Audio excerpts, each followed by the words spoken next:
Merci bien, Madame la Présidente. Je trouve ce débat particulièrement intéressant. Et je dois dire que, par contre, Président Kanner, je ne savais pas que vous aviez une spécialité médicale en psychiatrie gériatrique. Je veux dire par là, de toute évidence, vous nous reprochez à nous d'empêcher les gens de vieillir mal en travaillant. Je crois que ce n'est pas du tout le cas. Le travail, comme disaient certains, représente une partie importante de la bonne santé. Quoi qu'on en fasse, c'est une partie importante de la bonne santé. Et moi, je voudrais... Monsieur Kanner, je vous ai écouté sans rien dire. Permettez-moi de parler, permettez-moi de vous écouter. Écoutez-moi. Vous aussi, vous avez été en médecine, vous avez été extrêmement caricatural. Je voudrais revenir sur un point qui me semble extrêmement important et que personne n'a évoqué. La réforme Touraine, c'est 43 ans de cotisation. 43 ans de cotisation. La réforme comment elle s'appelait, Borne. La réforme Borne, c'est combien d'années de cotisation? 43 ans. 43 ans.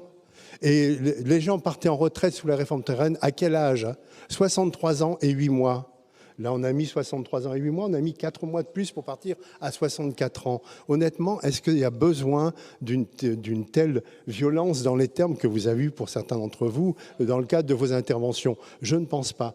Par contre, l'erreur de la réforme Borne, c'est que c'était une réforme financière.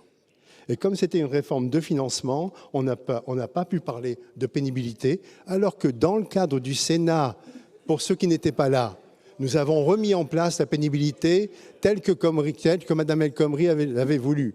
Sachez-le, il n'y a pas non plus de retraite des femmes. Or, au Sénat, on a voté la retraite des femmes. Monsieur Kanner, au Sénat, vous avez, avec nous, voté la réforme des femmes sur les grossesses, sur le temps de travail, etc. Et puis après, sur les carrières longues, au Sénat, nous avions voté les carrières longues. Mais tout ça a été évidemment retoqué par le Conseil constitutionnel parce que c'était une loi de financement et pas une loi sur les retraites. Alors, revenons sagement à la loi qui a été votée par le 49.3, malheureusement, en 2023. Travaillons plutôt sur la pénibilité, sur la retraite des femmes, sur la carrière longue, et arrêtons de nous invectiver pour rien. Merci, Monsieur le Président. Monsieur